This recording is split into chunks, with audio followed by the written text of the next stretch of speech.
Okay, so in this video we're talking about functions and their graphs. So this starts our new unit for us. So let's go get started. Alright, so what's a relation? So a relation, all it is a pairing of inputs and outputs. So it's a pairing of inputs with outputs.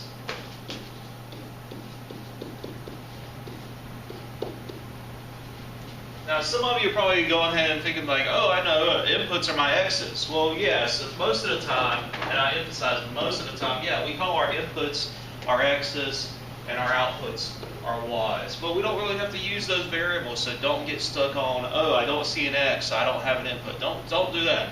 It's just most of the time. So what's the domain of a relation? The domain is just simply the set of inputs, the set of input values.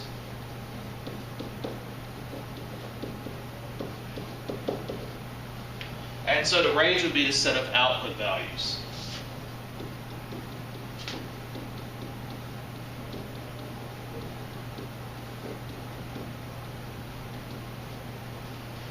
And so when is a relation a function? This is super important, probably the most important definition that you learn in Algebra 1, and probably still the most important definition we're going to learn throughout the whole course. Okay, so you really need to know this.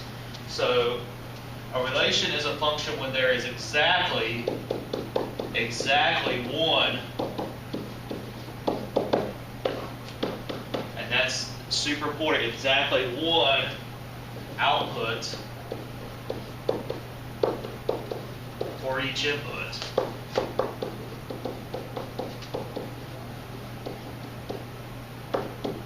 Okay, again, you need to know that. Now, if we go back and we're thinking about, oh, okay, well, most of the time I'm going to use x's and y's, that's fine. So I'm just going to say, all right, well, that means the domain is just going to be typically our set of x's. And so our range is typically our set of y's. But it doesn't always have to be that way, so be careful. So, and again, so our function typically will be, there's exactly one y for every x. Okay? You need to be sure you know this definition. Okay, so here we want to identify the domain and range. So based on our previous definition, our domain are the x's, our range is the y's. Okay? So here I'm just going to do D for domain, and I'm just going to, since we're looking at ordered pairs, I'm just looking for my x values. Okay? So I have -3, +1, and 4. We might notice that, hey, I have +1 shows up twice, but I only wrote it down once. Well, that's okay. Okay, if something either in the domain or range shows up more than once, you only list it, or it shows up more than once, you only list it one time. Okay, so if it repeats, only list it one time. And typically, you're going to see these listed in order from smallest to biggest. So the range. So the range, again, since we're talking about ordered pairs, is going to be my y's. So I have -2. 1, 3, 4. Okay, you might notice that I went from smallest to biggest. Now, to answer the question, is this a function? Well, we go back to our definition. Remember, there's exactly one output for each input. So in this case, there's exactly one y for each x. But what that essentially means for us is that our x's cannot repeat. Our x's cannot repeat. Well, here I have 1 and 1 for my x's, so my x's are repeating. So no, this is not a function. So no, not a function because the x's repeat.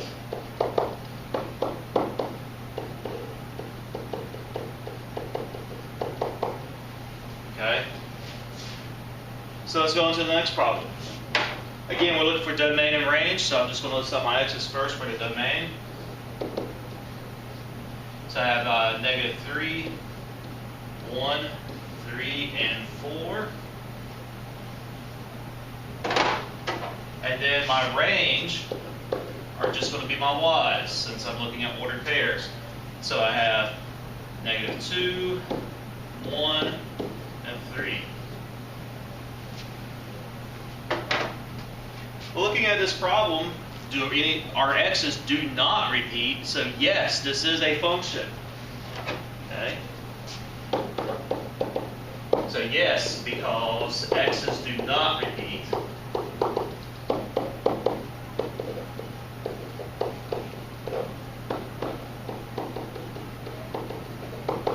Now, some of you might be noticing, well, wait a second, I've got y's that are repeating, so 1 and 1, my y's are repeating, so what's up with that? Well, it doesn't matter if the y's repeat, that's totally okay. All we're concerned about, do the x's repeat? If the x's repeat, then no, it's not a function.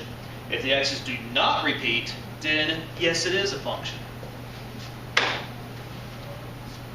Okay, so what's an ordered pair? Well, an ordered pair is just two numbers that are paired together. Typically, we're going to represent those with x and y.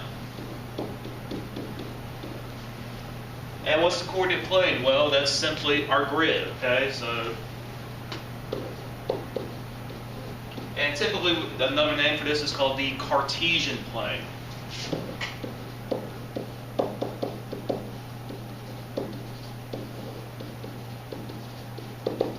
Now, there's different types of planes that we'll use later on in the course. Eventually, we'll go to the complex plane as you go into pre-calculus and advanced mathematics. You go into polar coordinates and stuff like that. So different types of graphs you can do. But for now, we're going to be using the Cartesian plane. And then how can we use the ordered pairs? Well, simply our x's. The x's tell us if we go left or right. And then our y's tell us if we go up or down. Okay? Now, if x is negative, we're going to go to the left. If x is positive, we're going to go to the right. If y is positive, we're going to go up. Y is negative, we're going to go down. Simple as that. Probably already knew that, but just wanted to refresh. All right, so now we're going to graph these ordered pairs on the grid, which we already know how to do from Algebra 1, but we also want to tell if this relationship is a function or not. Well, we can do that just by looking at the ordered pairs. Remember, if it's a function, then the x's do not repeat. But just looking at it, you can see clearly that my x value of 1 repeats. So no, this is not a function. So no x's repeat. So we know that this is not a function, so let's go ahead and plot the points. So we have negative 3, 3, so go left 3, up 3. 1, negative 2, so right 1, down 2. 1, 1. And then finally 4, 4. So we said that this is a function, that this is not a function, and if you might notice, hey, what's weird about the graph is this particular area right here. Okay, and the x's repeat or they overlap. So here the x's overlap. Okay, that's just another way to say that the x's repeat. So this is why it's not a function.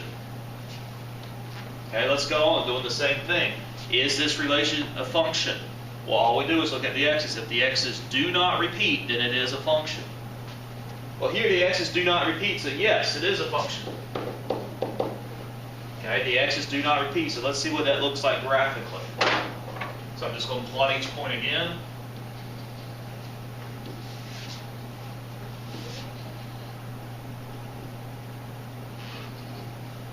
Okay, and you notice that there's no overlapping points. Okay, no overlapping points. My x's do not overlap, so this is a function. And what does it mean for a relationship to be a function? So just going back and refreshing our definition, it's just exactly one output for each input.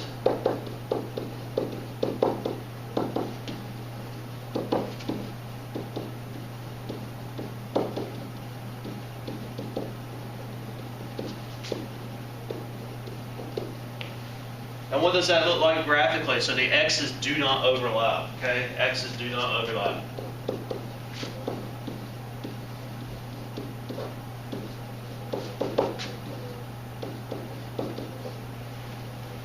And is there a rule that we can do to test this? Yeah, it's called the vertical line test. You probably already remember that or already know how to do it.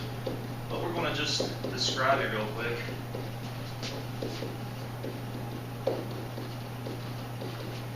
So the vertical line test, all it is we're going to hold something up vertically. It could be your arm, a ruler, credit card, whatever you have that's straight. We're going to go across the graph from left to right vertically. And if it is a function, then your vertical object is only going to cover up one point on the graph at a time. If it's not a function, you'll have more than one point covered up at a time. Okay? And it only takes one place where it overlaps for it not to be a function. So watch out for that. And what's the vertical line test? We just talked about that, so we're going to skip this slide. Now, how can we represent an equation in two variables? Well, typically we use a graph, inputs and outputs. So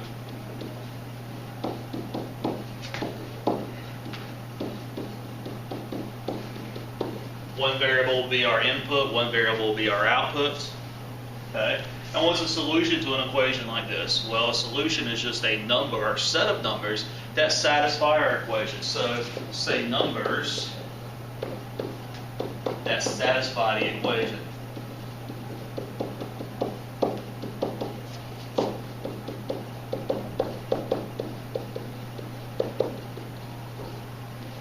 And what does the solution look like graphically? Well, the graph is the picture of all the good spots, all the solutions of the equation, okay? The graph doesn't show the bad spots. Nobody cares about the bad spots. The graph only shows the good spots, only shows the solutions.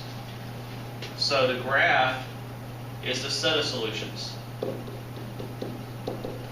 or it's the solution set. And you can just think of that as all the good points, all the points that make the equation happy. Okay. And what's the input variable called? Well, this is called the independent variable. We get to choose what the independent variable is. It's like when you go and buy a soda out of the drink machine. You get to choose what button you mash. Do you want a Mellow Yellow? Do you want a Coke? Do you want a Sprite? Okay, based on what you choose. Okay, so that's independent. You get to choose that. So it's called the independent variable.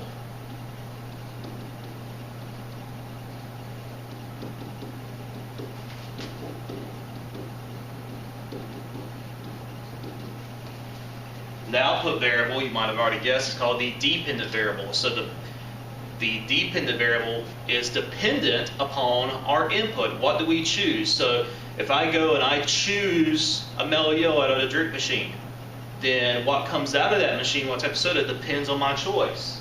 So that's called the dependent variable.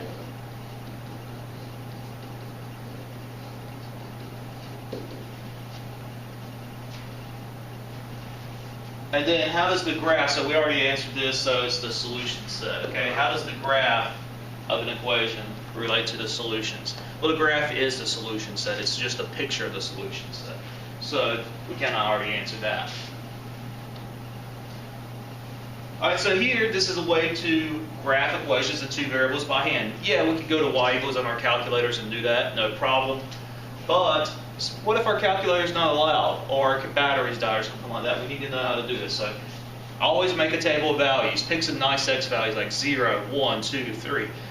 But also pick some nice negative values like -1, -2, -3. Until you recognize a pattern. If it's a straight line, you only need 2 points. Connect the dots. If it's a parabola, you need 5 points, etc. And then connect the dots. And be sure you put arrowheads on both sides, because if it's a function, it goes on forever. Unless, of course, it's restricted in the domain or range. Okay, so graph the function, so x plus 1 by hand. So what we're going to do is make a table of values. So I have my inputs and outputs. So my independent variable are my x's. So I get to choose what those are. So I'm going to start with the easiest, nicest of all, the 0. So when x equals 0, y is equal to 1.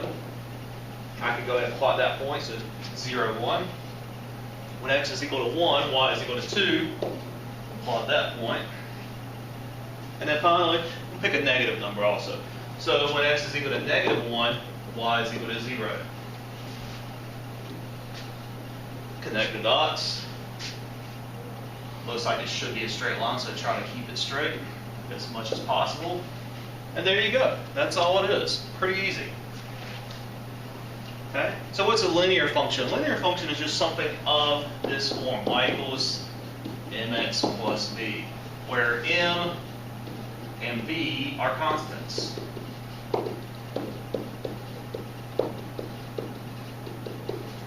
Okay?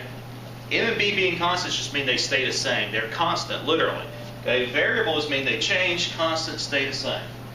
And we'll talk about the meanings of m and b later on in this course. For now, what's function notation? Well, function notation is just a different way to write my y. So y f of x equals mx plus b.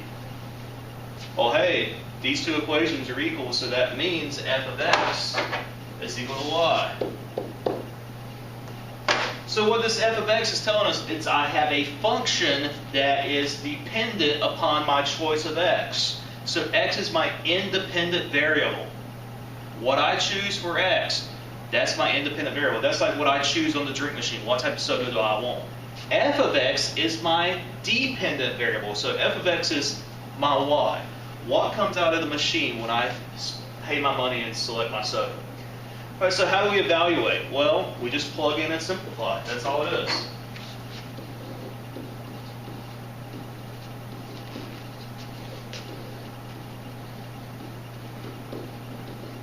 Plug in and simplify. So let's do an example. All right, so first we need to decide are the functions linear or not, and then we're going to plug in and find the value of each function when x is equal to -2. So, first function, you could either graph this if you wanted to and see clearly that this first one is not linear, or you can look at this number right here, that power, okay, that exponent, whatever you want to call it, but that's called the degree. It's the highest power in the function, so this is called the degree.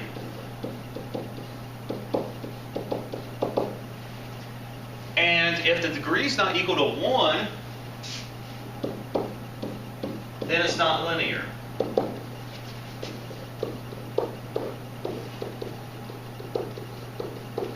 Okay? So here, the highest power is a 2. So 2 is not equal to 1, so it's not linear. All right, so now that's done. So now we need to plug in, everywhere we see an x, we're going to put in a -2. Simplify.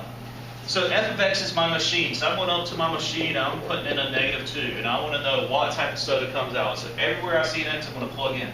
So negative of -2 squared minus 3 times -2 plus 5. And we need to just simplify this. You can use your calculator or do whatever you want to do.